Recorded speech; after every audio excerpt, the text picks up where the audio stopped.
She believed she had found her fairy tale romance with the perfect man, until their wedding night turned into a nightmare that left her questioning everything. What dark secret was he hiding that could destroy the love they built? And could she ever recover from what she saw? Uko Peter was the embodiment of every girl's dream.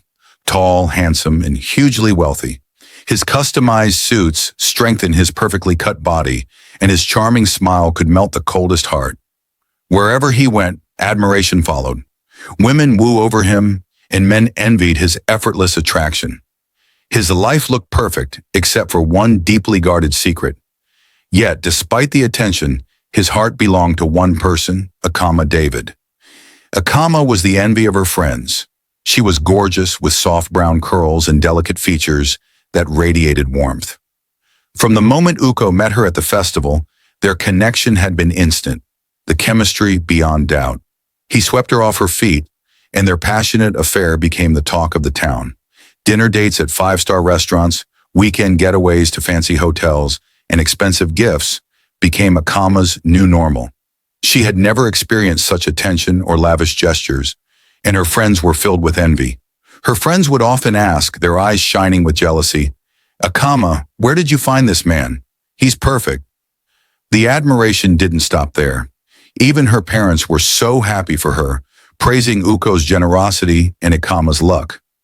Despite the flashing lifestyle and picture-perfect love, there was one thing that made Akama worried.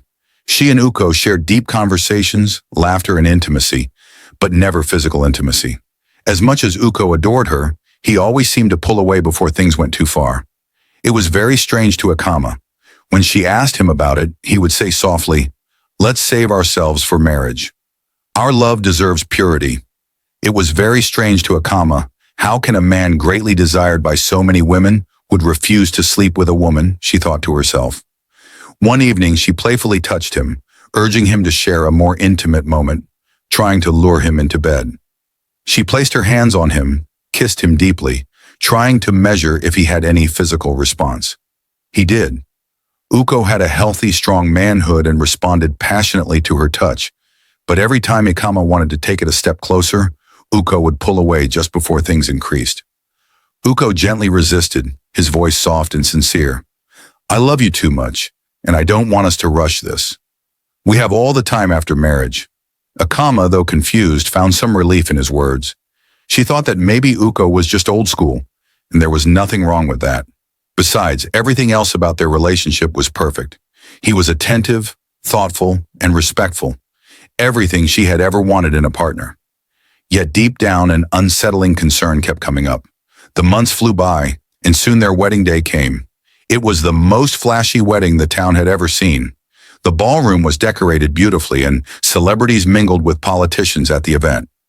Akama's dress, a custom-made, was the talk of the event. The entire town was overwhelmed with talk of their fairy tale marriage, and Akama was convinced she had found her happily ever after. But then came the night of the wedding.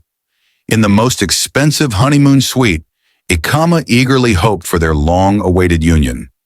She felt the butterflies in her stomach as she thought of their first night as husband and wife. Uko walked in, looking as handsome as ever, his eyes filled with warmth and admiration. But when it came time for them to consummate their marriage, she wore a beautiful lingerie that could turn any man on and laid on the rose-petal bed waiting for Uko. But surprisingly, Uko resisted. He began to make excuses that he was tired. Akama could see desire in his eyes. His body responded to her touch, his manhood firm with expectation, but something always held him back. He refused to consummate the marriage. His excuses, though polite, started wearing thin. Akama was frustrated. She laid on the bed staring at the ceiling. She couldn't believe what was happening. Uko was sound asleep as if nothing was wrong. The following weeks were no different. Each night, Uko avoided their marital duty, offering unclear explanations that left Akama both confused and discouraged. Her mind twisted with dark thoughts. Was he part of a secret society? Was he gay? Is something else wrong with him? The troubled suspicions tormented her until one night she could no longer take it. "I'm leaving this marriage. I want a divorce," she screamed in pain, her voice shaking. "You have a manhood. You get a good erection. Why can't you make love to me?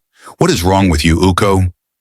Tears filled her eyes as she began packing her bags, her heart heavy with betrayal. Uko stood there, weak and silent. For the first time, his calm attitude was broken. He knew he couldn't avoid the truth any longer. As Ikama grabbed her suitcase, he grabbed her wrist, pulling her close. "Please, Ikama. I love you. I will explain. Please don't leave me." Gently, she allowed herself to be drawn into his embrace. He kissed her and moved toward the bed. Ikama could not believe it. Finally, it's happening. Uko gently laid her down on the bed, began to make love.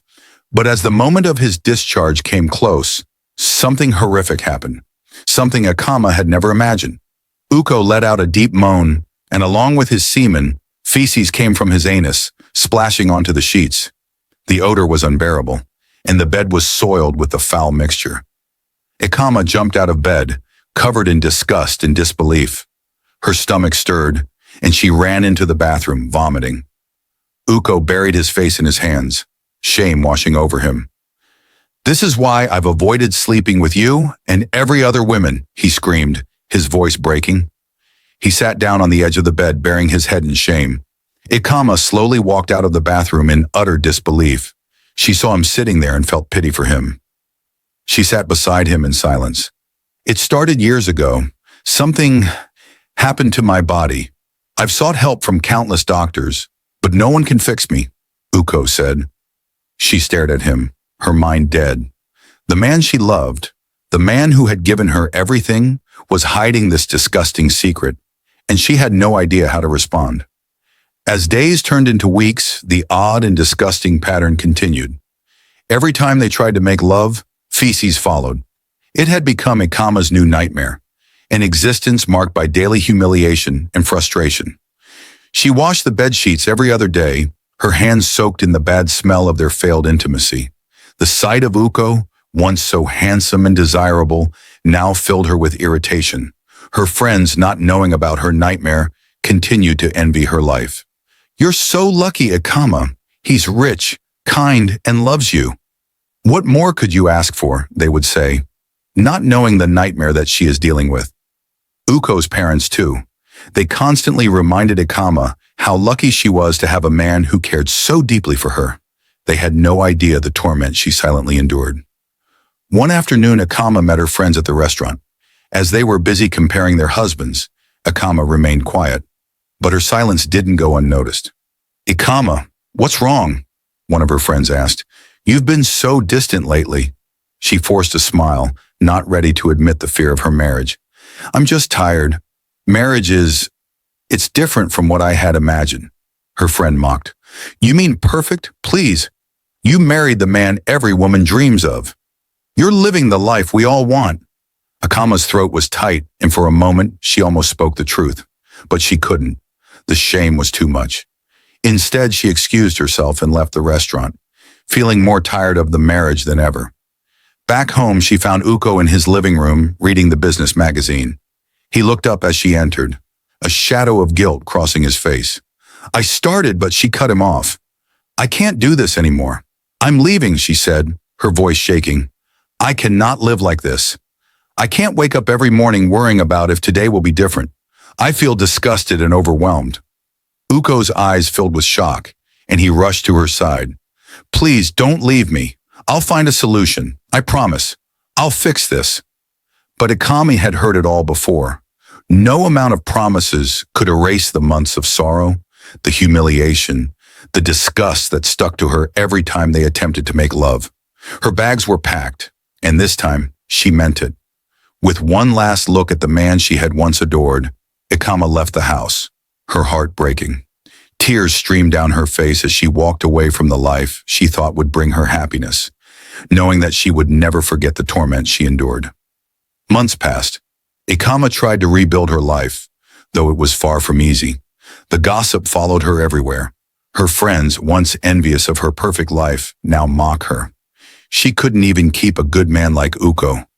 "How sad," they whispered behind her back, unaware of the silent agony she had endured. Uko, on the other hand, was a broken man. He threw himself into his work, traveling constantly in search of new business opportunities and, secretly, a cure for his condition. During a trip to Rwanda, he met a businessman named Junko, who noticed Uko's distracted state during a meeting. "Is everything okay?" Junko said after their discussions. Uko, desperate for any help, confessed his secret. To his surprise, Junko nodded badly. "I know of a healer in a remote village who deals with unusual sickness. I cannot promise anything, but it's worth a try." With nothing to lose, Uko traveled to the village, seeking the healer. The process was long and difficult, but after weeks of treatment, Uko was finally cured. The shame, the physical fear that had affected him for so long, was gone. Returning home, Uko couldn't stop thinking about Akama. She had suffered because of him, endured something no woman should have to. He knew he had to make things right. When Uko showed up at Akama's doorstep, her heart skipped. He looked different, almost, like a weight had been lifted off him. "I'm cured, Akama," he said softly. "I've fixed it, and I'm here to ask for your forgiveness, and to ask if you'd give me another chance." Akama stared at him, her emotions spinning. Part of her wanted to scream, to remind him of the hell she had gone through. But another part, the part that still loved him, saw the sincerity in his eyes. They stood in silence for a moment before Akama finally spoke. "Uko, I need time. What you went through was unimaginable, but the pain I endured because of it was real. I can't just forget that." Her voice was firm but filled with sadness. Uko nodded. "I'm willing to wait as long as it takes. I just want you to know that I'm truly sorry and that I will do everything I can to make amends." Over the following months, Uko worked hard to prove his commitment. They attended therapy, and he supported Akama's healing process. He respected her need for space and never pushed her to make any decisions before she was ready. Akama began to see Uko's genuine efforts and gradually allowed herself to open up. They began to rebuild their relationship slowly. After a few months, they decided to give their marriage another chance. Akama went over to Uko's house to make sure that his sickness was cured, and she was very happy to experience Uko in all his glory. She moved back to her matrimonial home, and they lived happily ever after. The moral lesson of this story teaches that, while it's important to have patience and understanding, one must also prioritize honesty and transparency. If you were Akama, what would you have done in this situation? Let's keep the conversation going in the comment section. Thank you for watching, and don't forget to subscribe.